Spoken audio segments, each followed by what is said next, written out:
And one of the tricks of politics is to actually drop important information that you'd rather people didn't notice at times when they're most likely to be missed by the media. The late Friday afternoon drop, it's a classic. It usually won't make the evening news, and often it won't even make the Saturday papers because all the media's too busy to notice it. And you can also make the drop during times of crisis so that everyone's attention is focused elsewhere. The same can be said during times of festivities, like the Christmas season. But our regular hidden agenda sleuth, Nicolle Flint, she never rests, and she's found one such hard left government-funded propaganda outfit has done exactly that. Guess who? No surprises, it's their ABC. Nicolle, great to have you on the show. Tell me, what have the ABC done this time? Well, the home of diversity, Cory. What do we expect from them? Well, diversity, what do they think? They believe diversity is an old wooden ship that was used during the Civil War or something like that. Yep, that's right. So, of course, they've done, as you've just described, what all good, governments who are in strife or corporations who are in strife do. They've dropped some important information when no one is paying attention. So the ABC board have just announced a couple of days ago that they have updated their code of practice, Cory. They have updated the provisions in the code of practice that relate to balance and bias. And they have also, and I found this one really interesting, they have instructed their journalists about the difference between reporting, analysis and opinion. Now, Cory, you and I are not trained journalists. We have strong opinions, and that is why we are here sharing our strong views with our wonderful audience at home. But the ABC is supposed to employ trained journalists. So why are they having to explain in great detail the difference between reporting, analysis and opinion? Can I play devil's advocate here? Do you think they're actually trying to change the culture at the ABC for the better? Sure, and they will fail because numerous boards have failed in this task, as we've seen over decades now, Cory. There was actually no problem with their code of practice and with their rules about balance and bias and things like that. They just don't uphold them, That's Cory. Exactly right. So some ABC bureaucrats have spent probably, 12 or 18 months updating the code of practice.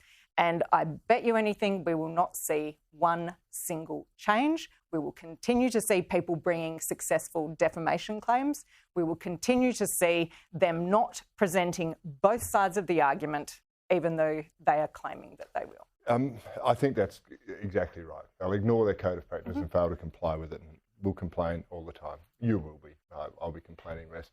Hey, you've struck some real winners this year on this segment, this hidden agenda segment. You've uncovered some really fascinating stuff, including you exposed the minister who's got no work in the Minister for the Republic and has done nothing in that respect.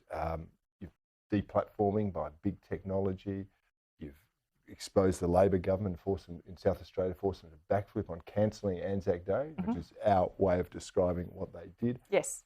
What do you think's been the most important achievement or thing that you've exposed on behalf of the Australian people? Well, I think it's a combination of all of those things, Cory. We called this the hidden agenda for a reason. You and I have looked at and talked about the things that government don't necessarily want us to know, or bureaucrats don't want us to know. We've done a lot of talking and given our strong opinions on climate change and the way that the federal Labor government is spending billions and billions and billions of dollars of our taxpayers' money, of our audience at home, their money, to deliver more unreliable power and more expensive power. And, we saw the Prime Minister just put out this random little video spruiking what he has apparently achieved this year.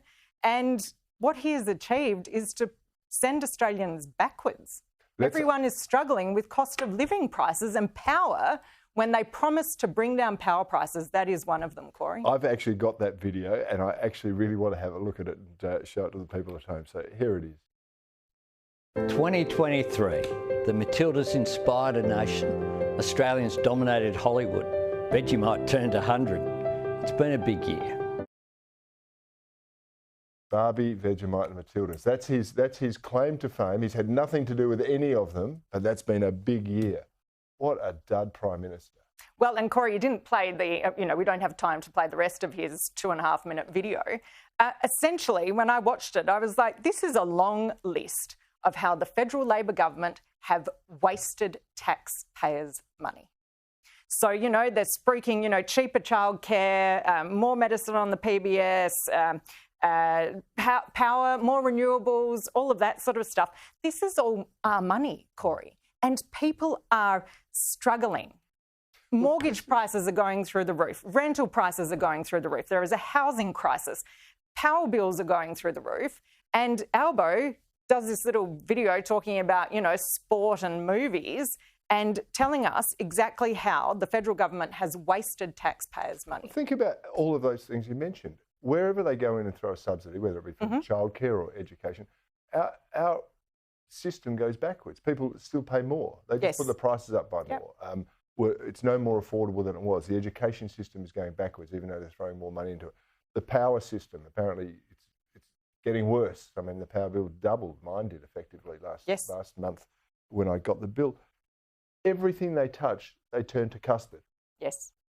Yeah, and they will continue to do so. And we should note the thing that he didn't mention was the voice. There was no mention of the failed voice referendum, let alone the actual reason that we had the voice debate, which should be fixing Indigenous disadvantage in remote and regional and rural areas, because I believe that is what every single Australian actually wants to see, rather than this failed experiment on creating, potentially a third sort of chamber of federal parliament. By the beard of Zeus, I agree with you.